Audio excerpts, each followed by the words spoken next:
What's going on, good people?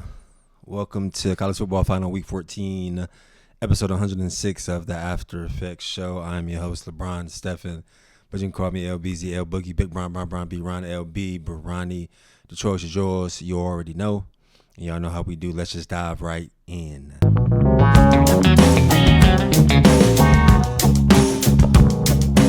So last week we had Rivalry Week.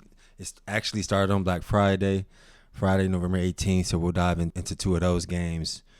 First on the slate, we got number 4 Georgia at number 23 Georgia Tech. Georgia was able to pull out that win 16-9. I thought this was really a defensive game. I thought Georgia would put more on the board, more than 16, but Georgia Tech, I thought, played tough and played a really tough defensive game after dropping that catastrophic game versus Pittsburgh. Quarterback Gunnar Stockton went 11 for 21, 70 yards, 1 touchdown, 1 interception. So stats weren't sexy at all. Running back Nate Frazier really was able to carry the offense with 16 carries for 108 yards and no touchdowns. When you read Gunnar Stockton's stats off, you would think that Georgia may have lost that game, but they were able to play really well on defense. So on the other side, Georgia Tech quarterback Hayes King went 19 for 27, 181 yards and 1 interception, no touchdowns, but he also carried the ball 10 times for 40 yards. Like I said, or kind of alluded to earlier, I thought this was really a defensive game, physical game. I thought Georgia Tech, kind of played with a chip on their shoulders, like I said, after the loss to Pittsburgh, but Georgia was kind of just able to play tough as usual, as they do, and pull out the win. So they are moving on to the SEC championship. All right, next game we got on the slate is number 3 Texas A&M versus number 16 Texas. So I really thought that, this was the Battle of Texas, right? And for the most part, not sure what the favorites was, but I think a lot of people probably thought Texas A&M would win this game. Texas was able to pull out the win 27-17. Quarterback Arch Manning went 14 for 29, 179 yards, 1 touchdown. Running back Quintravian Wisner had 19 carries for 155 yards. And also on the ground, Arch Manning had 7 carries for 53 yards and 1 touchdown. So the combination of him running and passing proved to pay dividends, and they were able to give Texas A&M their first loss and knock them out of the SEC championship. So imagine that. Imagine being number 3, the lion's share of the season, going 11-0, only to lose to your in-state rival and get knocked out of the SEC championship. Obviously, with the new playoff infrastructure, I think Texas A&M will make the top 12 and make the playoffs easily, but definitely was eager to see Texas A&M versus Georgia or Alabama. Not sure which side of the SEC they're on. So, like I've been saying all season, massive salute to Texas. They're a really strong 9-3 team, and directly after the game, Steve Sarkisian made a strong argument as far as why he thought a 9-3 team like them should make the college football playoff. And I thought the stat line he mentioned was very telling. He said that Texas was actually one of the only teams that had 3 wins versus top 10 teams in the regular season. So it kind of speaks to the level of competition that Texas is playing, right, on a week-to-week basis, and they're able to, pull out wins. And I believe all of their 3 losses were close as well. I remember they lost by 1 or 2 points to Ohio State in week 1. So eager to see how Texas A&M bounces back in the playoff. Interested to see, where they land in the playoff after championship week, after championship Saturday. But go Longhorns, they've been able to play tough and kind of bounce back and, make a name for themselves after having some close, tough losses all season. So next day, November 29th, 12 p.m., obviously probably one of the games of the week. Number 1, Ohio State at number 15, Michigan in Ann Arbor. And Ohio State was able to pull out the win pretty easily, 27-9. Quarterback Julian Sand went 19 for 26, 233 yards, 3 touchdowns, 1 interception in the first quarter, I want to say in his first series, but was really able to bounce back and dig deep and have 3 touchdowns after that. Running back Bo Jackson, who's a Cleveland native freshman phenom, had 22 carries and 117 yards. Wide receiver Carnell Tate added 5 receptions for 82 yards and 1 touchdown. And wide receiver Jeremiah Smith added 3 catches for 40 yards and 1 touchdown. Really just thought Ohio State dominated the game on offense and defense, only holding quarterback Bryce Underwood for Michigan for 8 of 18, 63 yards and 1 interception.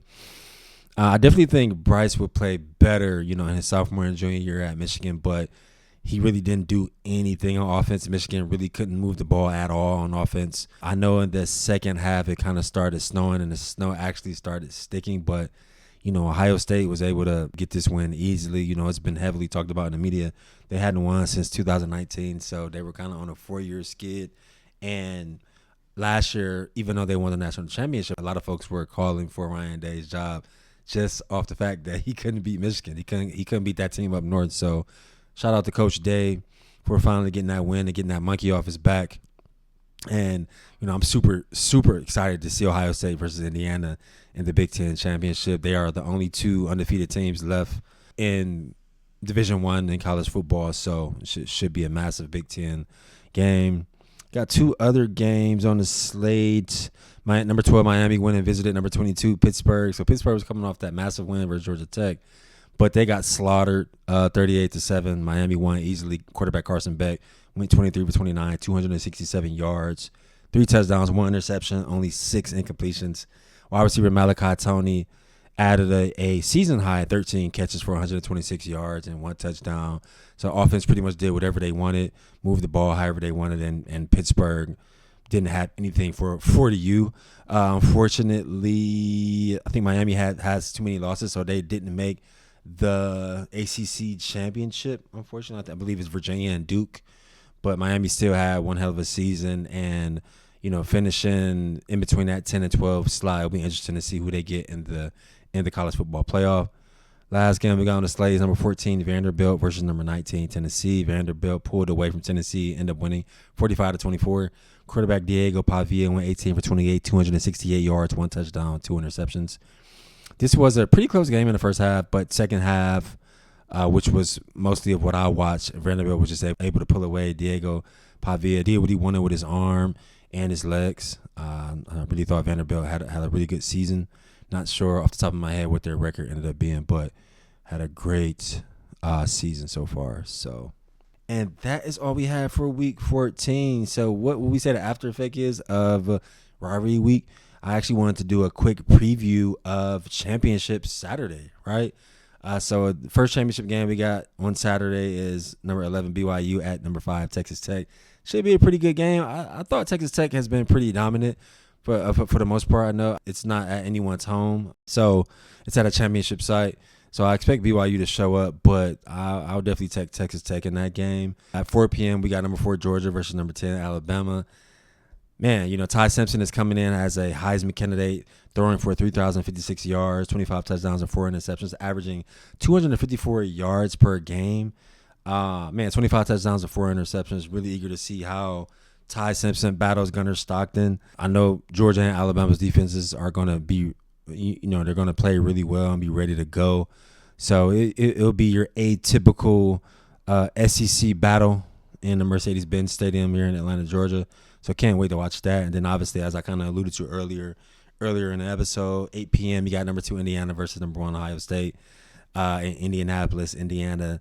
Top 2 teams in the country. Only 2 undefeated teams left in the entire country. And you're talking about 2 more quarterback Heisman candidates in Fernando Mendoza. He's thrown for 2,758 yards, 32 touchdowns and 5 interceptions, averaging 229 yards per game. On the other side, you got Julian Sand, who I spoke to during the Michigan slate. He's thrown for 3,065 yards, 30 touchdowns, 5 interceptions, and he's averaging 255.4 yards per game. So, man, I mean, massive Big Ten matchup. You guys know I'm a Big Ten guy, so this is the last game on the slate for Saturday. So, I mean, really just can't wait. Really can't wait. Defenses I know are going to be ready to go. Offenses are going to be ready to be explosive and compete. I think as long as this game is close, I can't see either one of these teams moving out of the top 5. But if somebody gets slaughtered, I'm sure the loser, may fall into that like number 7 to 10 slot. But they'll still make the college football playoff, So that's kind of all of the preview I have for championship week. Looking forward to it. If you are watching this entire episode on YouTube, please subscribe to LeBron Day on TV and turn your notifications on. If you are listening to this episode wherever you get your pods, please subscribe to the After Effects show. The season is kind of coming to an end. We only got a couple more. This is the last week, championship week, and then we have the college football playoff, which will be about 3 or 4 rounds plus bowl games. So, we still have a few episodes left. Who's ever been listening to us and watching us and rocking with us this entire college football season, we appreciate you so much. It's been a blessing to add this show to the channel and get these reps in, So just continue to rock with us, and we will see you next week after Championship Saturday. Peace.